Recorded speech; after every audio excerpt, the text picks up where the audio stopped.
So yes, my name is Susan Briggs and I'm going to talk to you about tourism. Imagine that if you really love national parks then you feel a little bit about tourism. Is it good? Is it bad? How do you feel? Yeah, it's a little bit complicated and I'm very aware of that. Everything that I do, that I try to get the businesses to do, the national parks to do, is about balancing the needs of the visitor, the resident, local communities, the businesses, and particularly the environment. And I think that's quite a tall order and we usually get a bit of it wrong. The bit that we get wrong varies. I think at the moment in the North York Moors National Park we might be getting the bit wrong that balances the needs of the residents, and we're just about to look at that. So there's always something out of kilter, but that's what we're trying to do. So I'm going to talk a bit about that and whether sustainable tourism is really possible. I happen to think that we're doing it really badly at the moment and we could do much better. But we're already, or many organisations are already talking about regenerative tourism. So we're not quite doing the basics right and we're trying to get ahead of ourselves. I want to talk a little bit about that. And I'm going to just talk in quite some detail about our actual approach here in the North York Moors National Park and what we've done. And it was interesting, Andy mentioned words several times earlier, and I would agree, words are very important. And I would say that words are really getting in the way of action. So already 20 years ago, 30 years ago even, I was working with what sometimes was called good tourism, sometimes eco-tourism, environmentally tourism, friendly tourism, sustainable tourism. The words were all different and people were not getting very involved. And as time's gone by, I think interest has increased, but action hasn't necessarily increased. And I would suggest that now it's getting even harder because people are terrified of using the wrong words. I'm quite well informed and I do avoid some conversations because I'm not sure if I'm going to use the right term and if someone's going to jump on me for not saying the right thing. And I think that's getting in the way a little bit. And businesses, Tim Schmidt at a talk a few years ago, he said from the Eden Centre, he said what we've done wrong is using the waggy finger.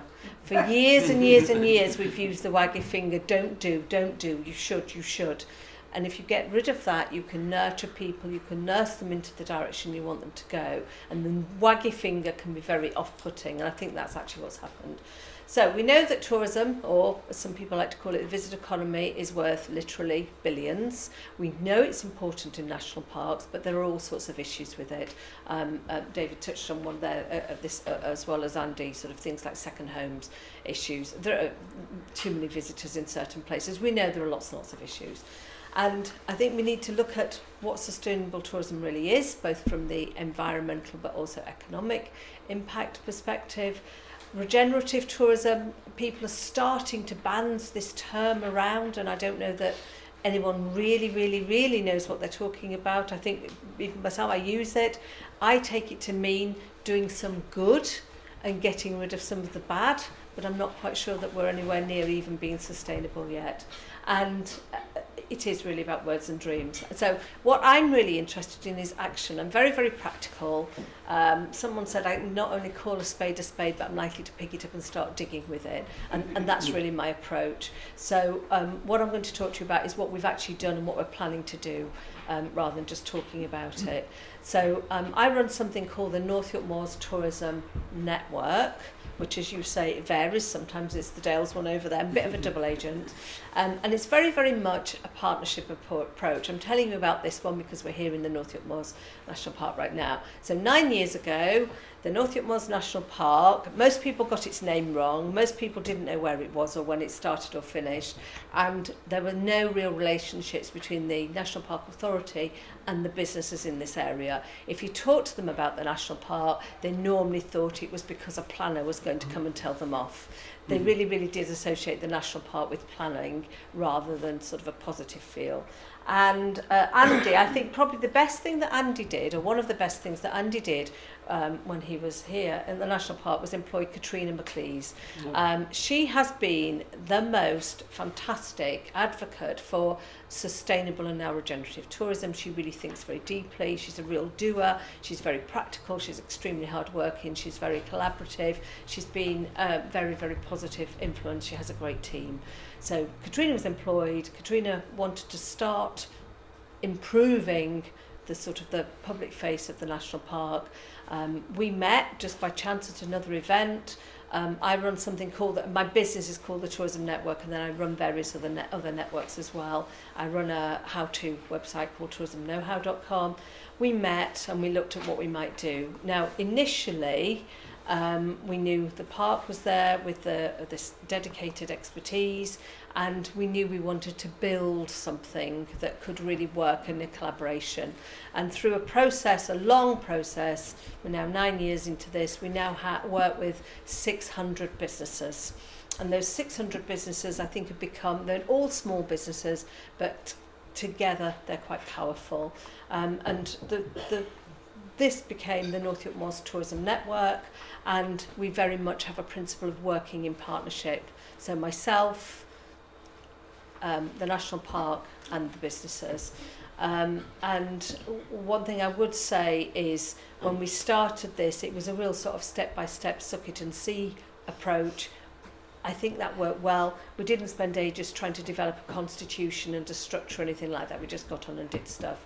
And initially we worked on one project, and I think this was really crucial. If you've got one thing that you can work on it, you can achieve something. Whereas if you're talking about the structure and the constitution, etc., you're talking about what you might do, not what you can do. And we got on and did it. So we had some leader funding, and we worked together, bringing business together, bringing new contacts on board, and the businesses really appreciated that chance to network, that chance to learn.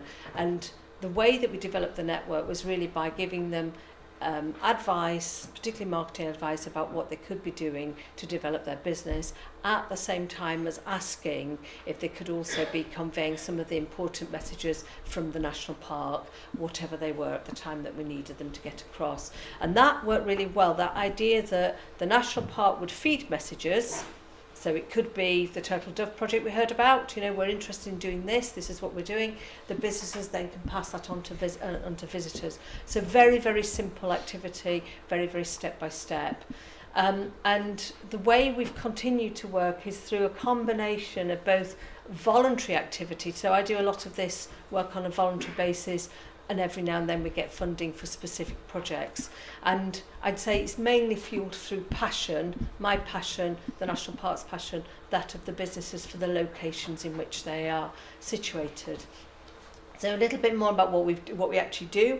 Well, our fundamental point is to help the businesses reap the benefits of their location in or near the national park, and we're not too stuffy about exactly where they are. If they're a few miles outside the boundary, we don't care, so long as we think we're going to send visitors into the park and they care about the national park. And as I said, we have about 600 members. There's members, they don't pay anything to join, they just sign up and say, yes, I want to be part of this. So it's all very, very simple, and we see them as our ambassadors, our unpaid ambassadors, who can then share the messages we want them to convey. We share certain things. One is that we believe in the value of tourism, but we want tourism to bring in value, not volume of visitors. So we're definitely not about saying we want more visitors. And I think we've been quite brave in that. Some people disagree with it, but we are very much saying we want the economic impact, not the environmental negative impact. And the North York Moors National Park went one step further than most other places a couple of years ago by saying, actually, we're only going to promote to no-fly markets. So if German visitors would like to come on the ferry, we will welcome them with open arms and we'll tell them about that route. If an American visitor wants to come, fine, come, you'll be welcome, but we're not actually going to promote and encourage you to visit. And that has been something that's stuck to, and that actually our National Tourist Board Visit Britain initially really challenged and just didn't get. They now do, they now understand it. And I think the other thing that we're trying to do all the time is increase awareness of the national parks' special qualities and why they're important, not just what are they, why are they important and who are they important to. And within that, I'd say when we first started this process, and we asked the businesses what they thought was important about the national park and what they enjoyed about being in the national park. First response was, well, it's a nuisance because we can't get planning permission. And the second response was, oh, it's beautiful. It took quite a long time to get beyond that for people to start to talk about whether it was the particular nature, the wildlife, the birdsong, or the architecture or the topography, whatever it was, it took quite a while to get the businesses to see that some of the things that they take for granted in their everyday life are very, very special to our visitors. And sometimes when some things we take it for granted, we can't really define it because we're immersed in that every day. So we offer events and networking events. I organise quite a lot of training and offer the businesses resources, and most of what we do focuses on local distinctiveness and sense of place. And the other thing that we've done, and I think has also helped us to be successful, is quite a lot of trend spotting. This is something I'm most interested in. What is tomorrow's visitor going to want to do?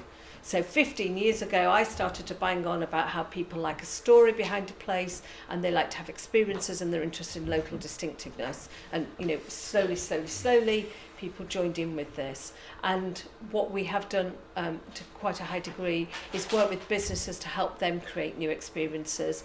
And the idea is that, well, a few years ago, a typical visitor wanted a view and a loo.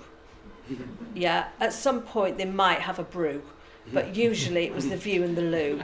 And so they would come here, and they came in the cars in thousands, and they would drive around looking at things. And most tourism businesses, particularly accommodation, they would have a stack of leaflets of places to go, and many of those leaflets would take the people to somewhere that was an hour away, an hour and a half away. They didn't have the information about that amazing walk round the corner that lets you go and see the habitat of the what XYZ. They didn't give that local information, so there was a huge amount of sort of traipsing around the place in search of a loo rather than actually looking at what's here. And a lot of money was not being spent. And the one thing I think I'm particularly good at is getting businesses to get better at making money. So hopefully they can benefit the businesses, but they can also do some good in their area. And again, and I keep going on, it's all about balancing the needs of the residents, the visitors, the businesses and the environment. And we keep stressing that.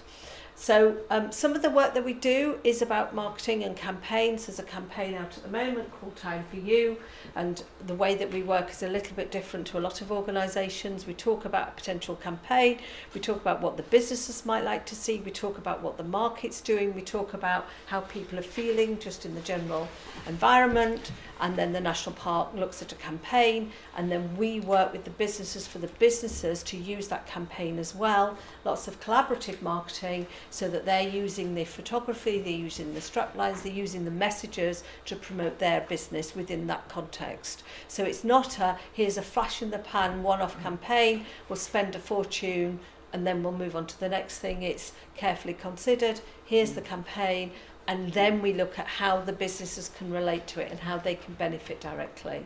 And again, we come back to the value, not volume. And what we really are trying to do is to even out the peaks and troughs. We know that lots of people want to come on Maybank holiday, but we're trying to demonstrate also that there is beauty to be found in the North York Moors in November. We have to work quite hard at that, but we're doing it, and we're doing it more and more.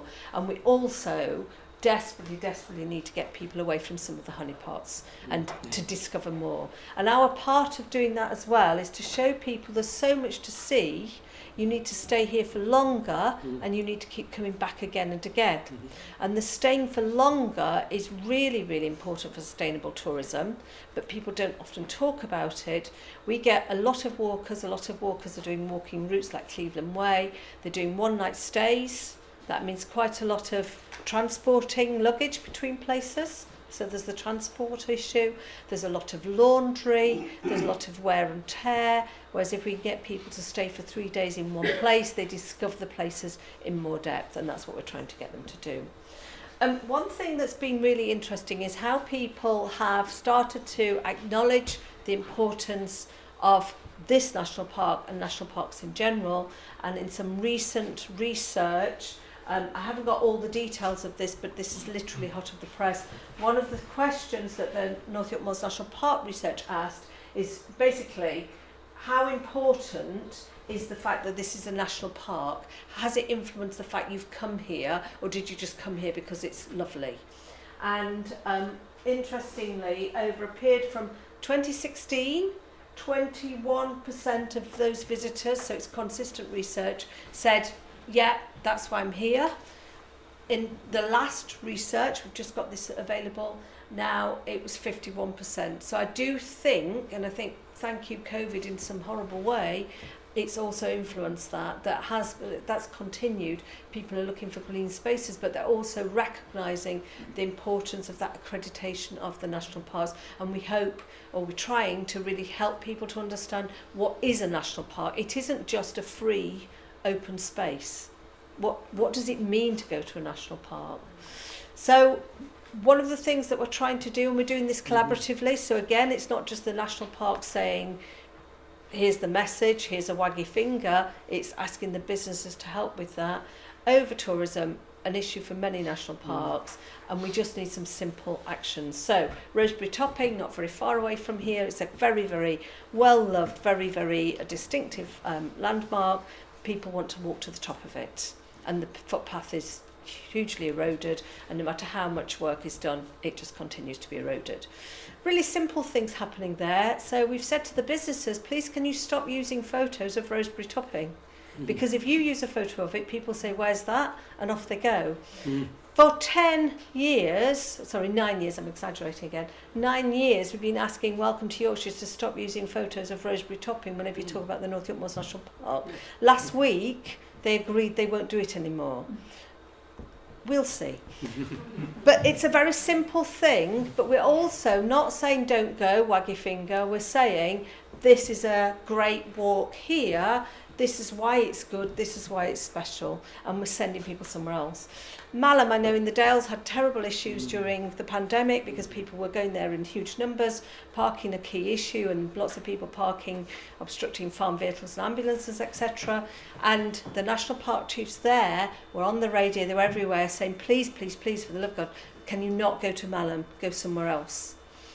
That effect increased numbers to my mind, because a lot of visitors haven't been to these places before, and they're putting something into their sat-nav. And if you put Yorkshire Dales National Park into the sat-nav, you just get this place in the middle, probably Yocknthwaite, I imagine, that no one's heard of, and it doesn't look like there's anything there. Whereas they might not know why they've heard of Malham, even if it was part of the...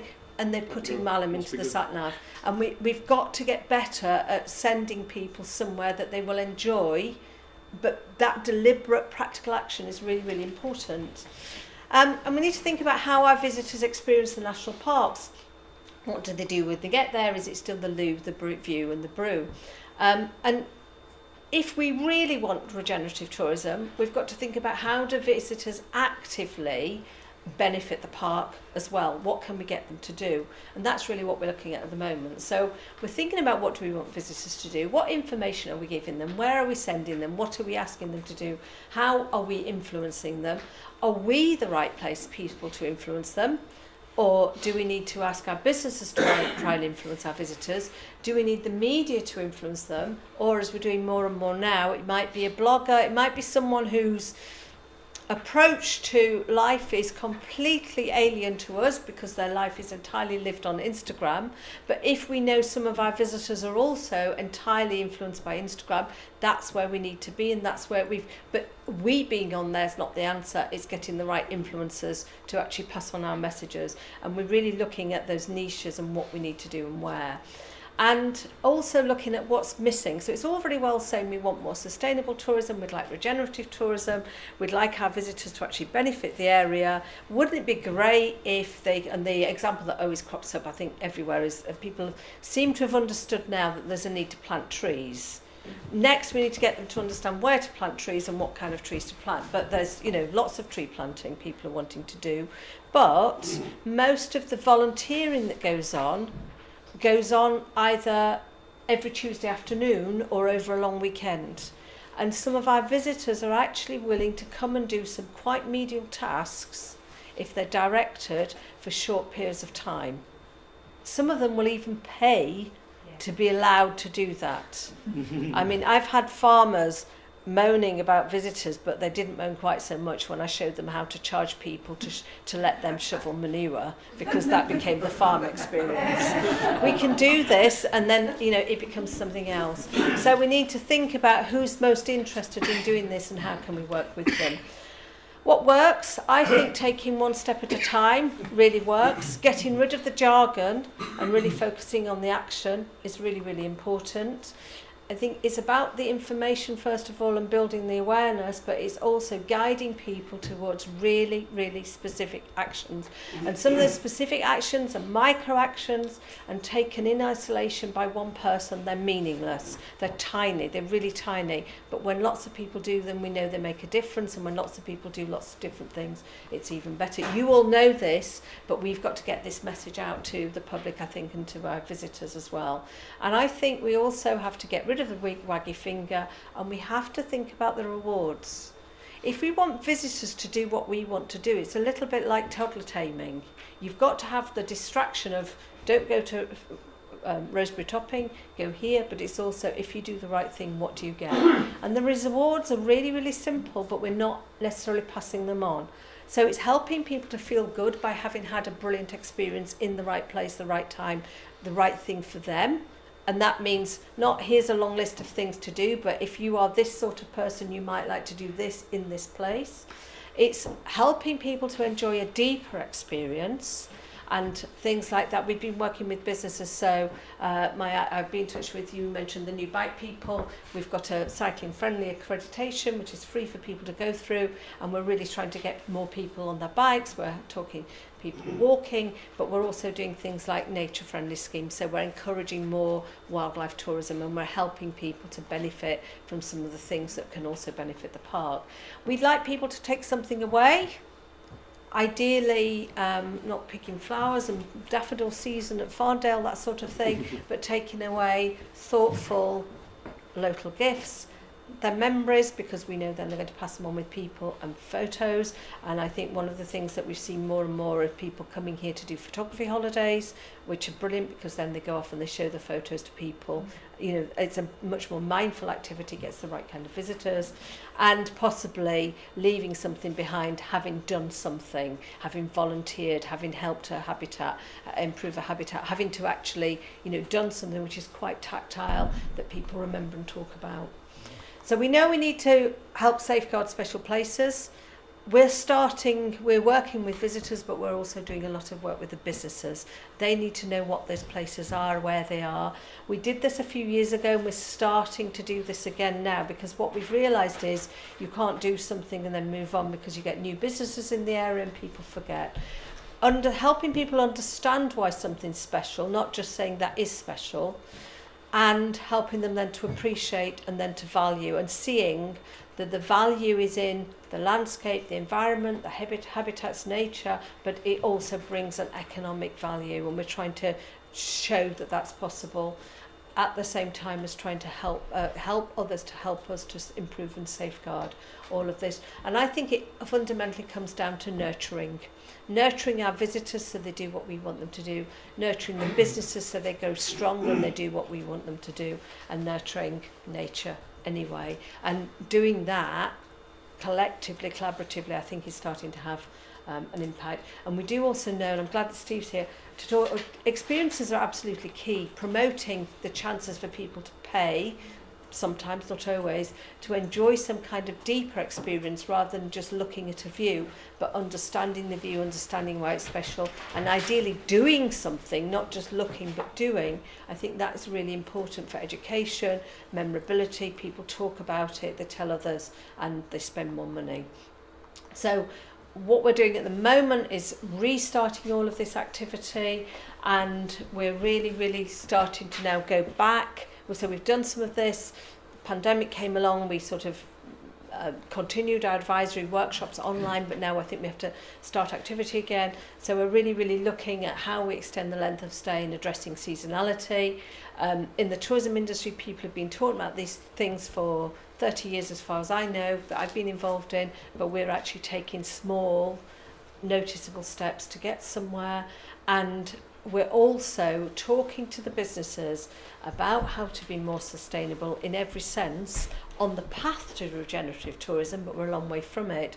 But the thing that we're doing now is we're actually trying to feed one action once a week and ask people to do it. So we've stopped the here's a toolkit. here's an action pack, here's a website with millions of ideas on it. Because I think that when people see those, they think, yes, that's great, I'll look at it later. Or it's great, I'll look through that. They don't then say, that's great, I'll go through that toolkit bit by bit and I'll tick off every action and I'll go and do it. So I'm over toolkits. I've made a lot of money writing toolkits. I'm now refusing to write them. It's one small action once a week that people can do, and that they can actually say, I did it. And ideally, I did it and this happened. So we're working with the businesses and we're looking at who we attract. We want to be open to all, but we also want to try to work to attract and bring back people who really care about the area, who can also do something good for the area once they're visiting. So asking visitors to contribute. That means directly asking them, either directly or through the businesses, and giving them something to do. So actually saying, please can you donate to this? Please can you get involved in this? Please can you do? Or please can you just tell others about it? And it's the action, saying, please can you, rather than just, it's lovely. And traditionally, national parks, any area of beauty, of any kind of beauty, that's how they promote themselves. Come here, it's beautiful. Well, it won't always be beautiful unless we ask them what we want them to actually do. And really working with the businesses as ambassadors. So we focus very much on sense of place, becoming more sustainable. The only bit of semi-jargon that we're starting to use is being nature positive, because we think that is so crystal clear, people will pick up on it and they like that. We're avoiding any discussion of carbon neutral, net, I'm stumbling as I say the words because I feel like we've used them all and we've misused them so often, or not necessarily we, but I think the wider world. People are closing their ears to them. So what we're trying to do is say, this is what we can do, let's do it. And we're organising all sorts of events to make this possible. And we also are really looking at how we can take advantage of the next trend, or the trend that's already here really. I think people are very interested in wildlife tourism, and they're very interested in well-being in all of its forms. And we're really showing, we know that national parks and green spaces are beneficial. We're really trying to show people, yes they are, but also here are the businesses that can help you do this. Because I think there are a lot of visitors that come to beautiful places, especially from urban areas, and they just see a beautiful place and they don't know what to do. You know, there's a fair amount of research that shows you show people from some places a wonderful landscape, maybe with a bit of a footpath, and the response is, what will I do? Where will I go? What will I eat? What if it rains? And we've got to give them the answers to those things. I've always used this logo, so I have the Tourism Know-How, Tourism Network, the Dales, whatever. And I think over time, someone designed it for me, 20 years ago, and I think it stood the test of time. But I think what I'm saying is actually summed up by that logo. It's about that interconnection between the visitors, the residents that we often forget about, and the environment, and it's how we link it up. But it's also about those very tiny actions and getting people to actually take the actions, tick them off, move on to the next, and keep repeating that and keep repeating that. And I think that's really the only way forward. So I believe in tourism. I think it's an enriching thing. I think it's a really positive thing. I think we've got far too many second houses and holiday cottages, but I do think there are ways that we can use our visitors, if you like, help them to have a better time, help them to have a deeper experience, but help them also to benefit the areas that we're trying to look after. Thank you.